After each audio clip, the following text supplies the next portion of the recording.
Good evening, good morning, and good day to you all, where we are on the other side of everything else.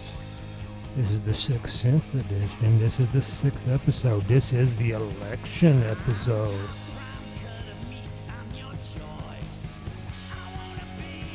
Oh, don't we all?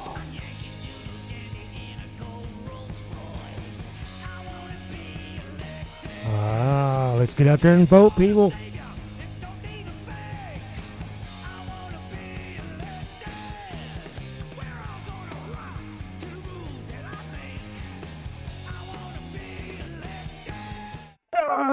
Here we are, the other side of everything else. Glad to have you. Glad to be here. Glad to be alive. Glad to be here with every one of you. Like to just reach through the screen and give you all a big old hug if I didn't think most of you are just nasty people. I'm just kidding. I don't know half of you. I don't know most of you, and probably know some of you. So, anyway, don't know where I was going with that, but this is going into the election coming up in just about a week or so. Week and a day from what I'm recording right now. And first of all, I want to jump into I never really considered myself a Democrat, never really considered myself a Republican, an independent, whatever. I just look at the individual and I vote, which I think is all right on your local elections. Because you're getting people in there, they're young, they're not corrupt, or, you know the people, especially if you're from a small town. If you don't know them, then you need to listen to what they're saying. You listen to each individual and you take it for what it is, and are they following through with what they say? Are they doing what they say they do? Are they good people? And I think me being from a small town, you can do that, and you don't have to be so divided on a Democrat and Republican. But once you start getting into the national level, that's when I used to not worry about it. I used to go for the individual that I liked or whatever, and but right now I just don't know. I mean, the Democrats are in there and they got control of the House. They got control of all of Congress basically, and they can't get nothing done. And then I know Kamala's bragging she's been the tiebreaker on all these votes or whatever. Maybe not brag about being a tiebreaker. Maybe you're the first woman vice president, the first African American vice president. And can I stop right there? I don't want to say African American anymore. I just you're black. You're an American. You've never been to Africa. Hell, you don't even go to the border. So you're an American.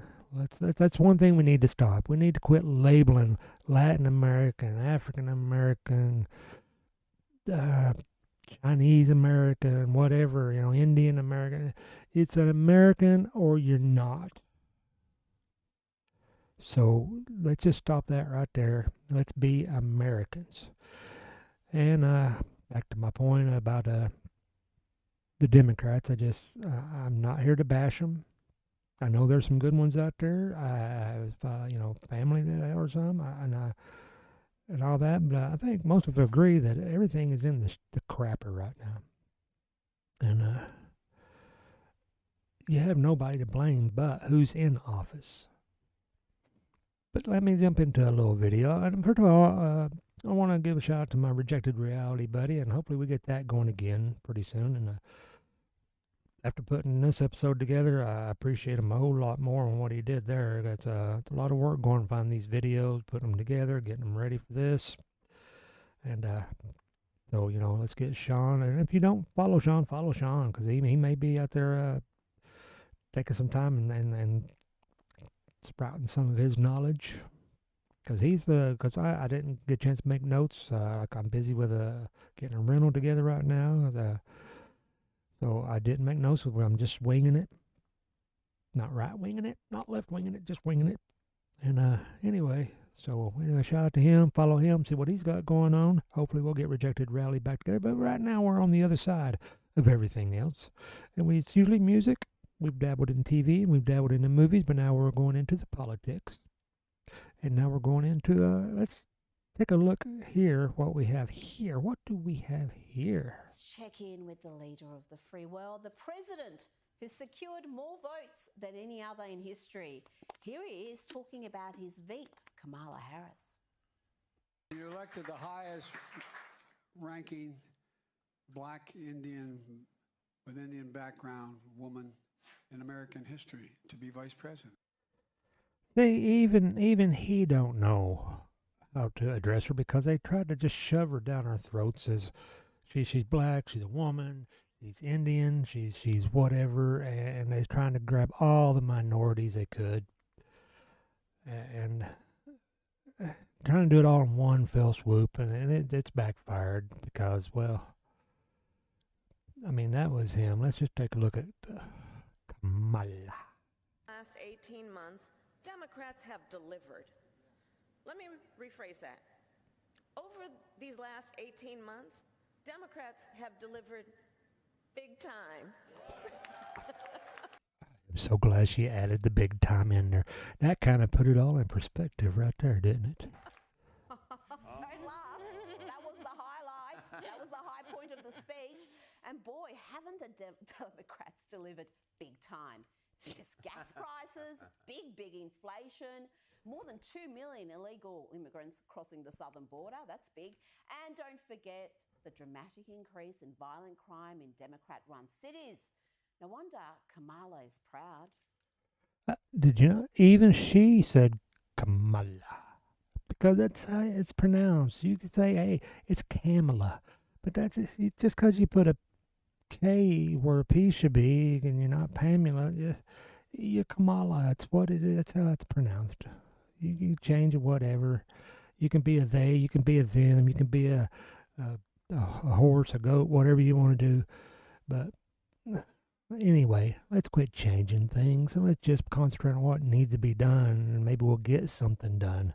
So let's see what Kamala has to say. I actually broke John Adams' record of casting the most tie-breaking votes in a single term. The girl can't do nothing without laughing about it, so how can you possibly take her serious? And if that's your accomplishment for being the first woman, African American, Indian, whatever, then you're just not working it. But let's take a look at the man in charge. It's been a bad week for the president, a bad week for how this president is perceived. He called Vice President Harris the president. He fumbled the name of Britain's new prime minister. He was confused about the student loan handout. He said when he took office, the economy was in ruins. That is not true. And yesterday, he said gas was $5 a gallon when he took office. Again, that's not true. He did all of this in 1 week. Look, no one wants to pile on.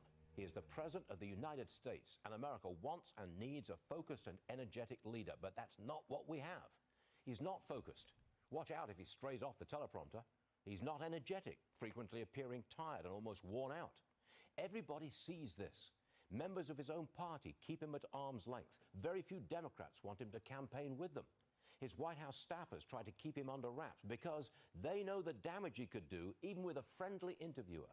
He's being shunted to the sidelines, wheeled out occasionally to make a brief presentation straight from the teleprompter. Who knows who is really calling the shots? I think this presidency is already winding down, and I think it goes into a tailspin if the Democrats... All right, see, everybody, and a lot of these sources I got, I try to stay away from Fox because I know some people say, well, you're just listening to Fox. No, every day I listen to Fox, NPR, and Reuters, and then whatever else I happen to find, is talking about it. And a lot of these are other countries, one's Australia, one's England, UK, whatever. And so it's not going unnoticed. The only people that's not noticing it, or at least not reporting on it, is the American media. And when you get right down to it, the media is our biggest detriment, our biggest villain or whatever right now, because they're the one that's not telling you what's going on when you really need to know what's going on. They've shown over and over that it's all about the votes. And no one believing that any of this is really simply the fault of Vladimir Putin or Donald Trump or racism or climate change or whatever the current thing is this week, maybe monkeypox.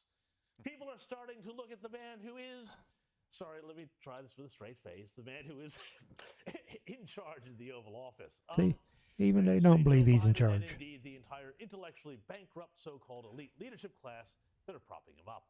Here's an example of this. Now, the other day, Joe Biden wrote or signed off on or was told about after his nap an opinion piece appearing under his name in the Wall Street Journal. And in it, he wrote these words, quote, "A dozen CEOs of America's largest utility companies told me earlier this year that my plan would reduce the average family's annual utility bills by $500 and accelerate our transition from energy produced by autocrats." Yeah. Well, not so fast.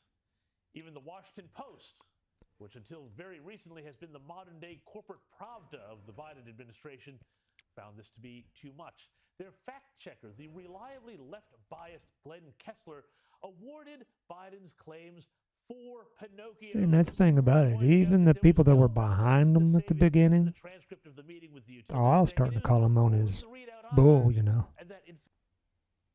I mean, it's just getting ridiculous. And I'm just going to kind of skim through here, see what else I hit.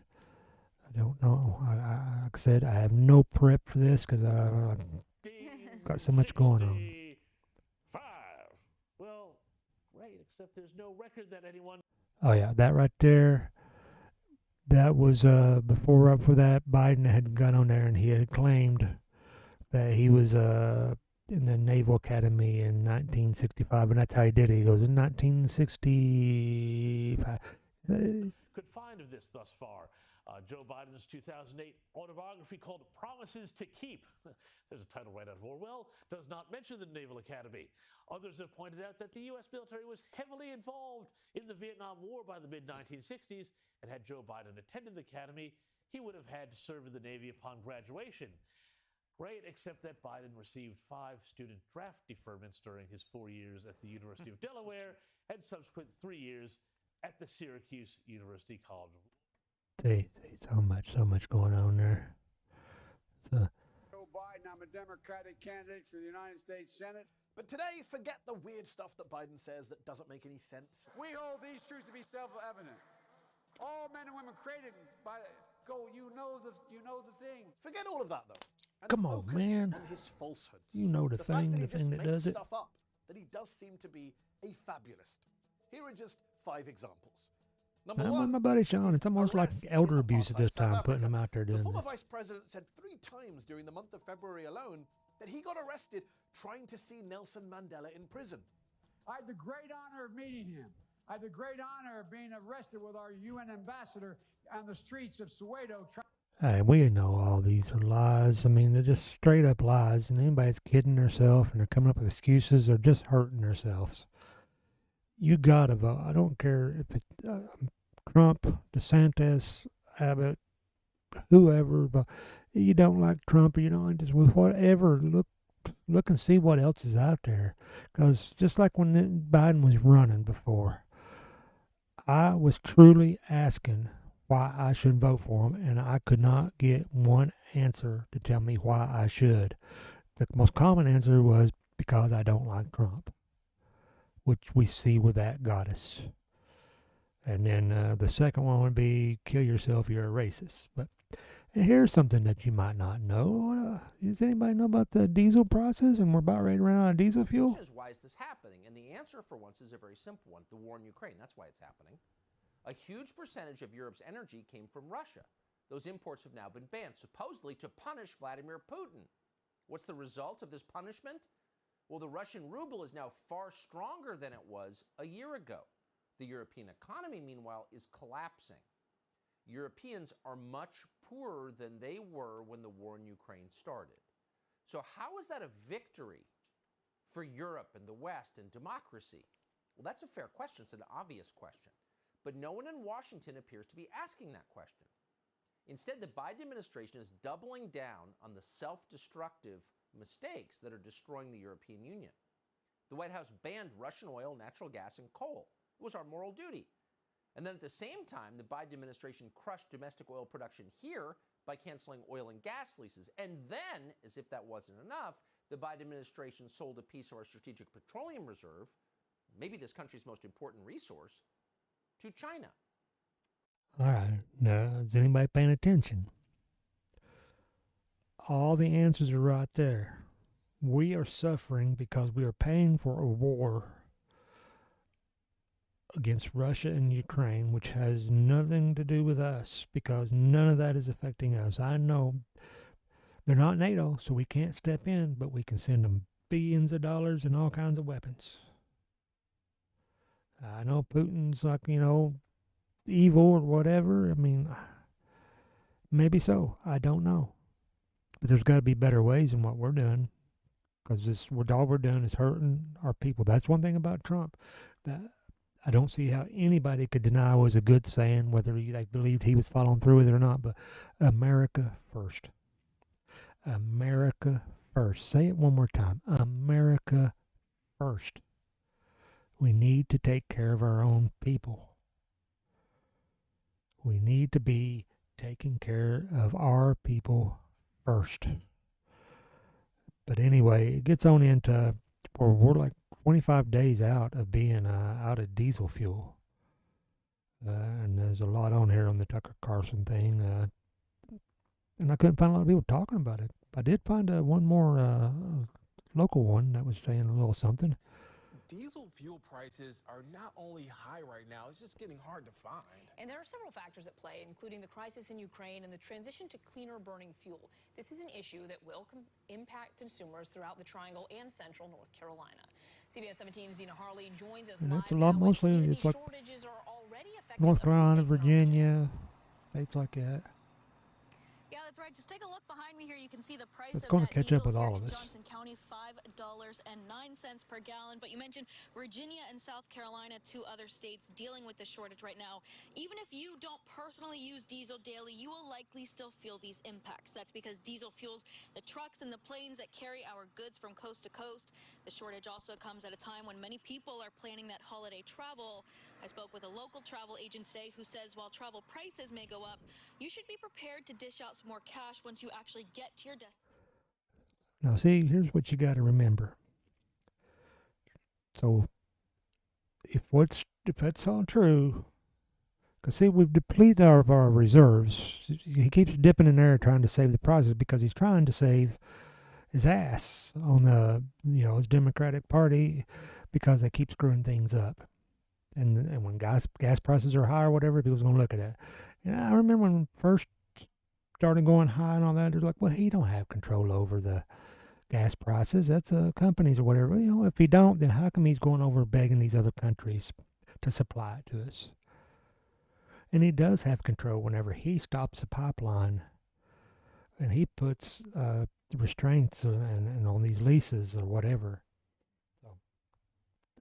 So yes, they do have influence. But then APAC or whatever, OPEC, whatever it is, they came back and denied him that they was going to produce more oil. And then he asked them not to announce it until after the November elections.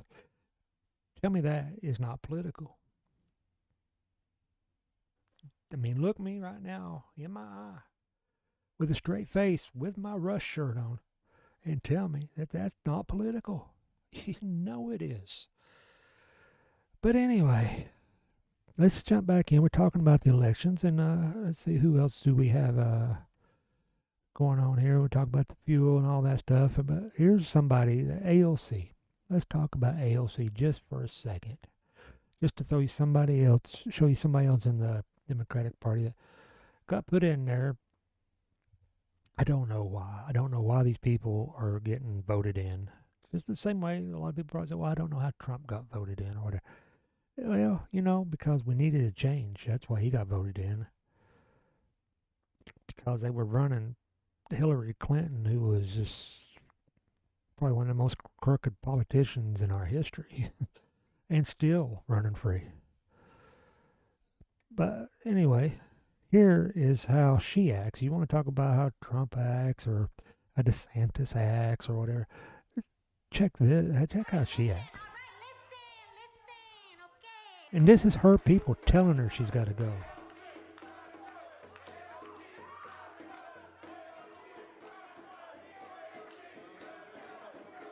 Oh yeah, just a big joke.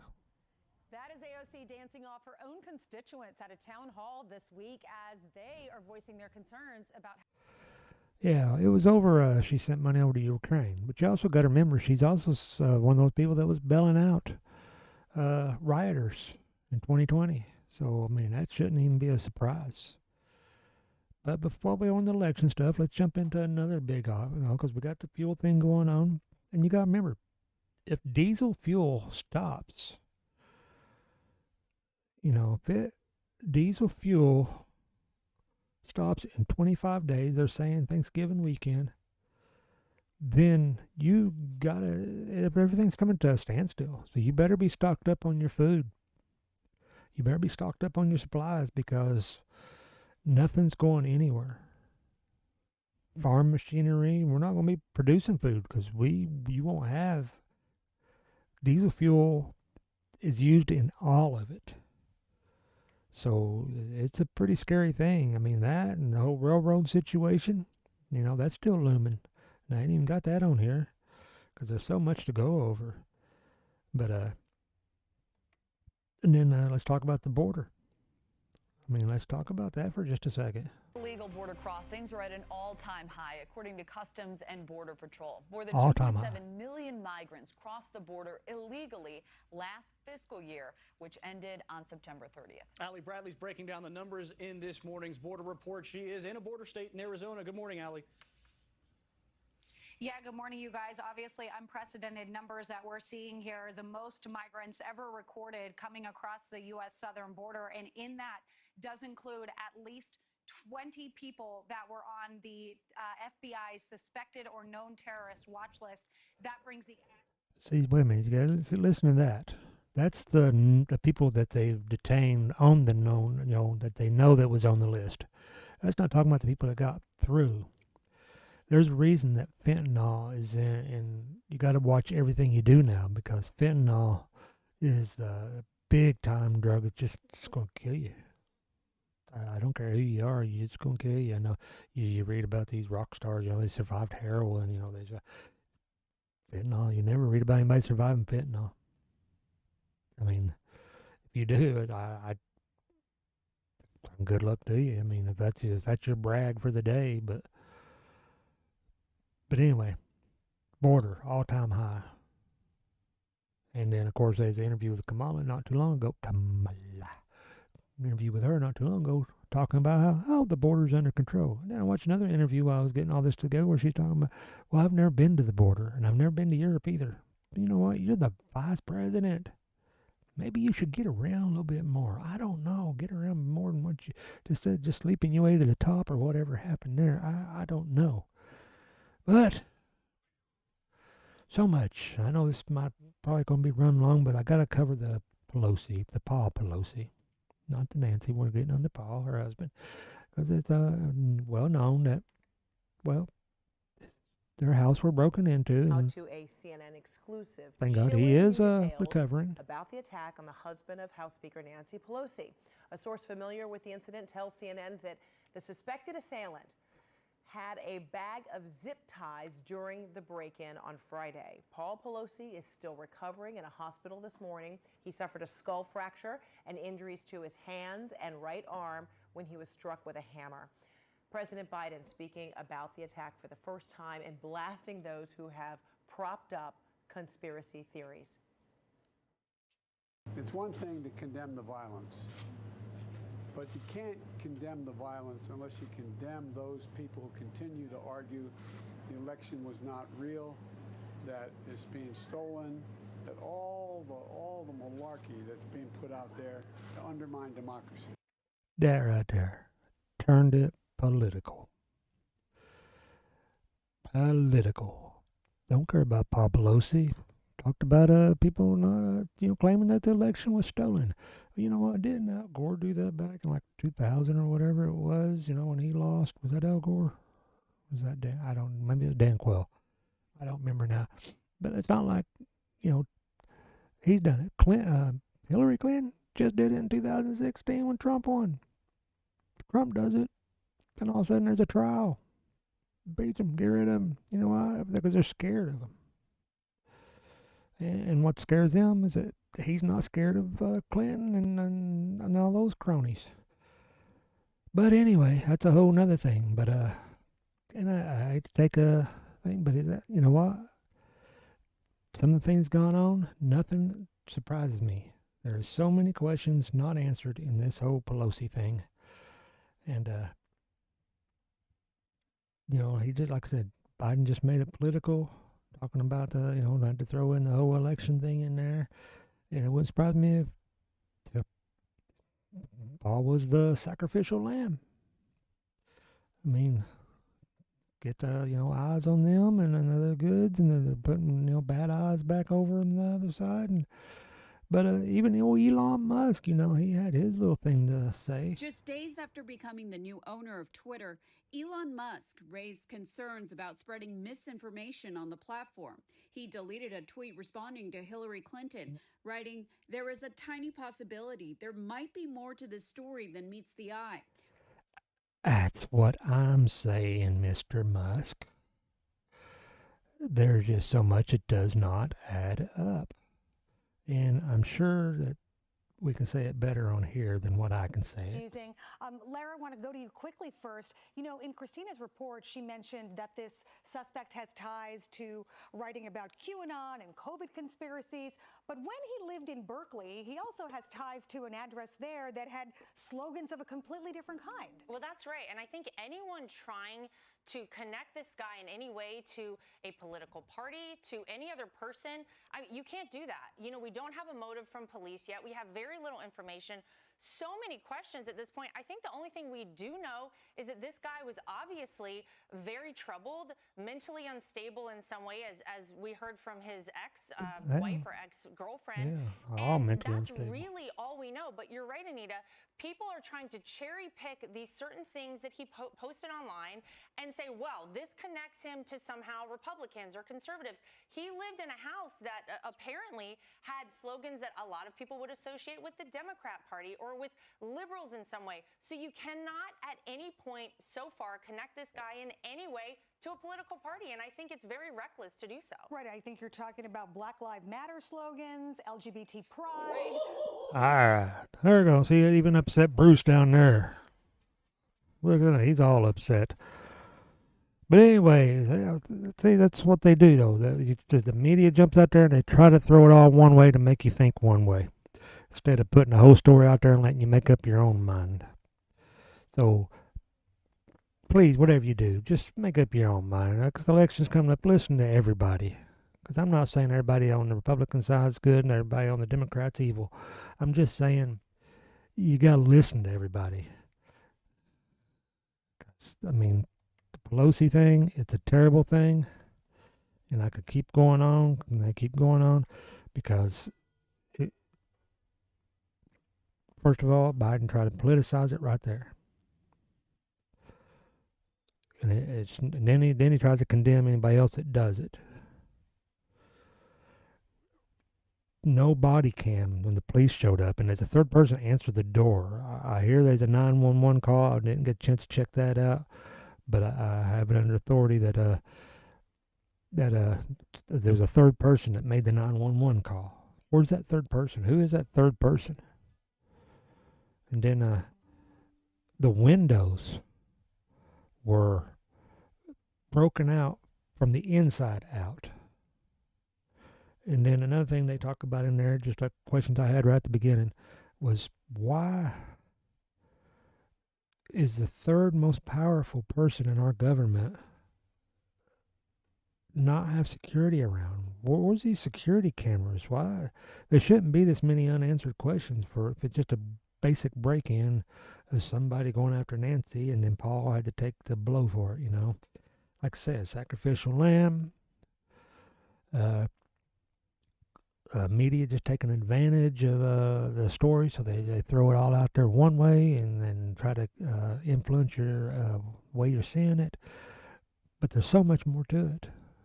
And we're talking about, the whole thing about the 6th episode here, the Sixth Sense, the other side of everything else. There's always more on the other side. You got to know that. There's always more going on the other side. But just do your research. Go out there, you vote your gut, you vote your heart, you vote your head, but you got to get them all on the same page sooner or later, you know. You can't go out there and vote 3 different ways. You got to figure it out. But the important thing is, you don't like what's going on, you don't like it, and I don't like it. I'm going to go vote.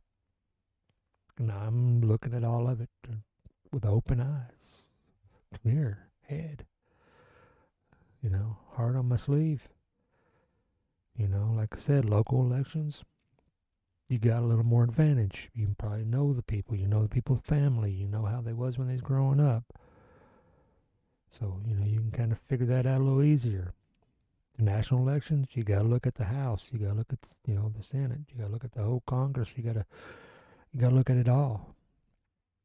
But just like Pelosi, there's just too many questions that not answered. And that's what you got to do. You got to go with that and answer. You got to, you know, you got the border. You got the gas. I mean, the Democrats are definitely not doing the job. Even though they got control of it all, they're not doing the job. And I don't know what their end game is. I don't know if you just got so many followers trying to pretend to be leaders that they just do whatever they're told and they're scared. I don't know. But the point of it all, let's just end this with Uncle Ted and the damn Yankees. Because to me, this is going to be our next national, our saying, our new national anthem, if you will. It's going to just be, you know, hey, don't tread on me. You know, whether you're another country or whether you're inside here trying to take over or something, whatever's going on, you know, I'm a damn Yankee true and true.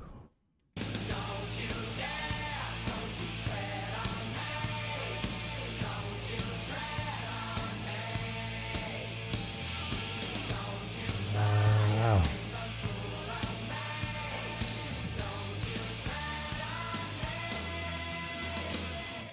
Oh, and that's another episode of The Other Side of Everything Else. So, yeah, whatever you're doing, keep searching. I think that's been the theme from day one. You just got to keep searching. You got to keep looking on the other side. Just see if you can find everything else. If you don't find everything else, you just might find what you're looking for anyway. Anyway, this till the next time. Be good to yourself. Be good to everybody around you. Have a clear conscience with whatever you do. Keep your eyes open. Keep your ears open. Listen to both sides. Listen to all 3 sides. Because I've always said there's 3 sides to every story. There's his, hers, or what's the pronouns? The thems and the days. There's the thems and the days, and then there's the truth. Somewhere in the middle, there's always the truth. I'll see you on the other side.